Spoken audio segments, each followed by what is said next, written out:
These puppies are coming home with us. They have potential.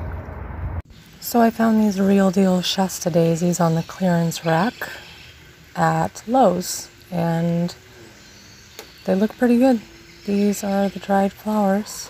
I like how frilled and fun and crazy they are, and because they're spent, they're a little crunchy right now. All the flowers are already wilted, and I'm just checking out the plant to see how everything else is doing, but the leaves look nice and healthy. Some of them are dried up, but I'm just going to pull those off.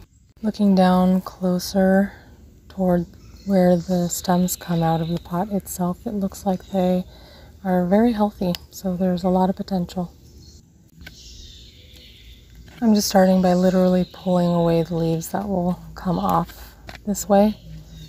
Because they're spent, they're really easy to pull away from the stems. You just have to be careful not to break the stem or really pull in a way that will peel the stem itself.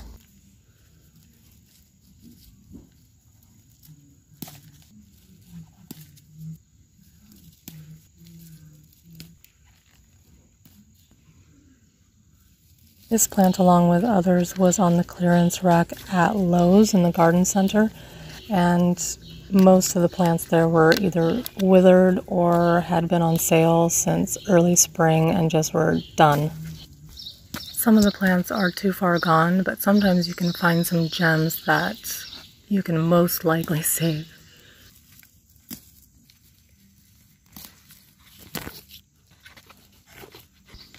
It doesn't have to be perfect, but looks pretty good already. Now I'm just going to cut off stems. These are the withered flower stems. As you're deciding where to cut, you want to look down the stem, and in the crevice between the leaf and the stem, you may find some buds, and you want to cut above the bud. So I'm just going through and doing the same thing over and over again, looking for any buds on each stem, cutting above the bud, and if I don't find a bud, then I just cut anywhere above a set of leaves. I don't expect that it's going to rebloom this year, but the sign of buds gives me a little hope. That said, flowering is less important at this point than getting the plant to become strong again. So the focus really should be strengthening the roots and the plant itself. So if that's your focus, really the best thing you can do is cut above the lowest few sets of leaves.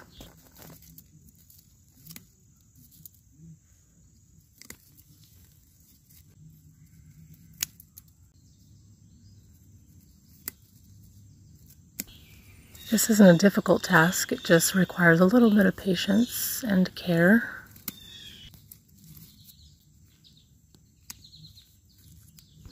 There, it looks really good, I think. I think it's going to be really happy once I plant it, and we'll get some flowers either at the end of the season or next year.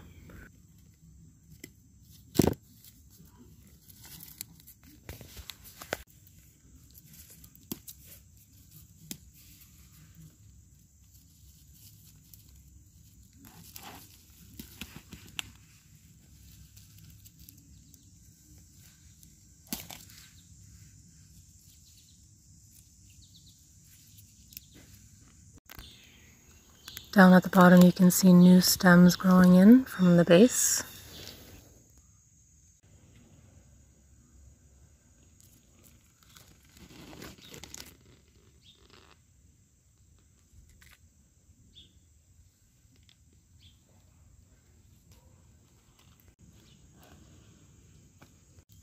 And how cute is this little bouquet of spent flowers?